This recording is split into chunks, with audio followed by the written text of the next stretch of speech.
Bienvenue dans l'univers enchanté de Cora. Es-tu prête? Es-tu prêt à continuer le voyage avec elle? Alors installe-toi confortablement pour l'épisode 3 qui s'intitule La maison champignon et le carnet secret. Ouvre grand tes oreilles et laisse la magie t'emporter. Cory et Cora restèrent un instant immobiles devant la maison. Son bois clair lui donnait un air chaleureux, tandis que son toit de briques rouges et blanches leur faisait penser à une maison champignon. La gardienne les dépassa, un grand sourire aux lèvres, pour ouvrir la porte. « Voici votre nouvelle maison, dit-elle. Elle invita son époux et papa à entrer pour déposer les affaires qu'ils avaient déchargées de la brouette. Maman les suivit de près. Cora, sans lâcher des yeux la maisonnette, attrapa la main de son frère, comme si ce simple geste leur donnerait la force de franchir un portail magique. « Tu es prêt, Cory ?» souffla-t-elle. « J'ai le sentiment qu'on va vivre des choses incroyables ici. Tu le sens aussi ?» Cory ne répondit pas tout de suite. Il n'arrivait pas à mettre de mots sur cette drôle de sensation, mais en guise de réponse, il resserra sa main autour de celle de sa sœur. « Allez, petite sœur, on y va, » dit-il, déterminé. Ils franchirent ensemble le seuil de la maison.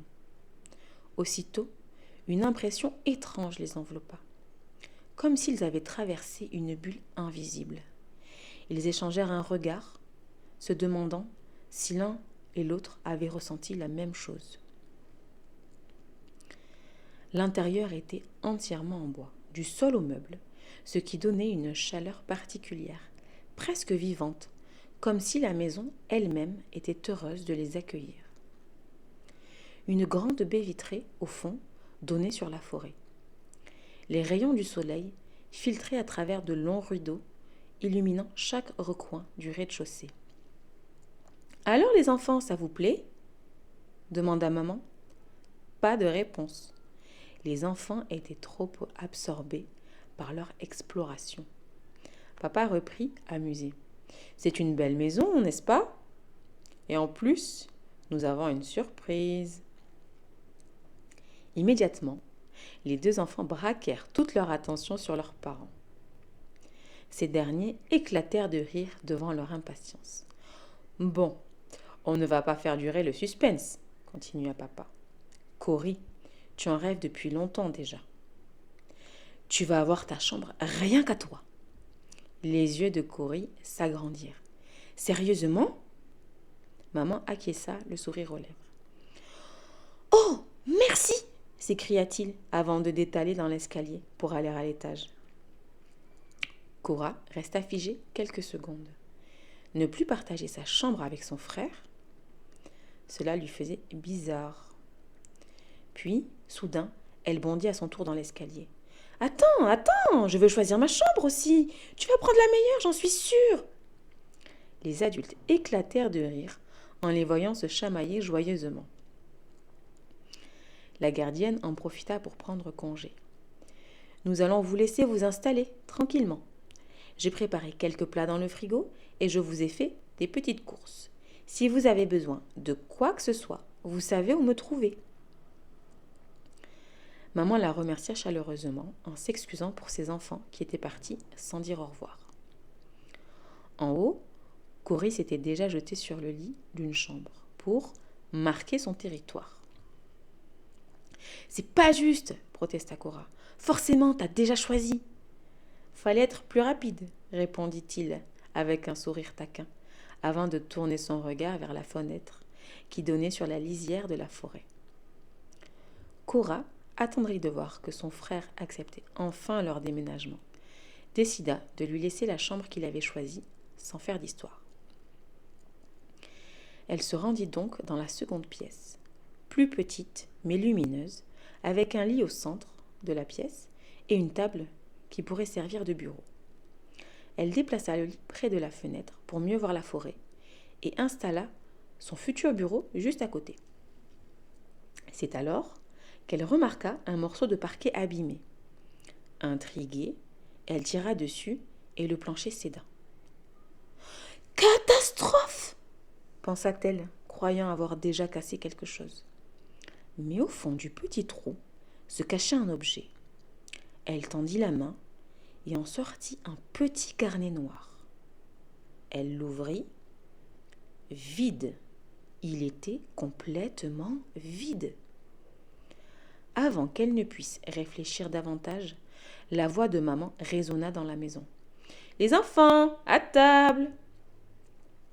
Vite, Cora cacha le carnet sous son oreiller, sans trop savoir pourquoi, et remit le lit en place.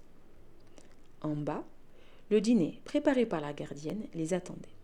Autour de la table, papa parla avec passion de la forêt mystérieuse, imaginant déjà son organisation de travail. Maman l'écoutait, amusée. Cora, elle, rêvait à voix haute de licorne, ce qui fit rire son frère.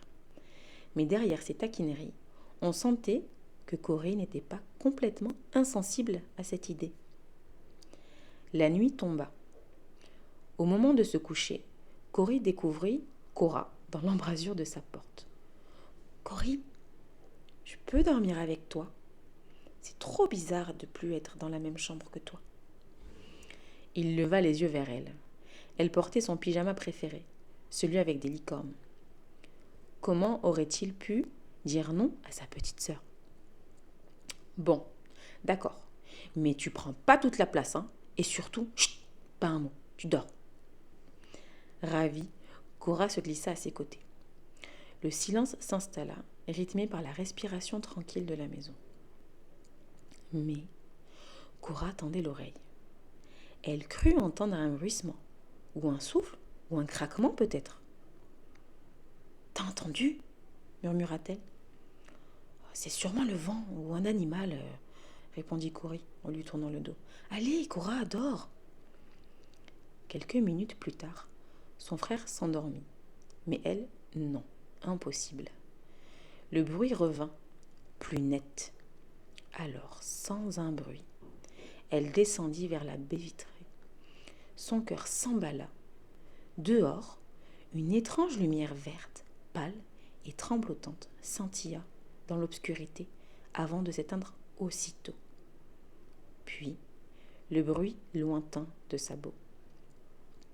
Cora resta immobile, les yeux écarquillés. Et si ce n'était pas qu'une légende ? Un carnet oublié, un souffle dans la nuit et une lueur étrange derrière la grande baie vitrée.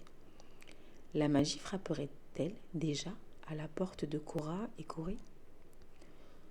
Pour le savoir, rendez-vous au prochain épisode. Merci d'avoir écouté cette nouvelle aventure de Cora. N'hésite pas à t'abonner pour la suite de l'histoire.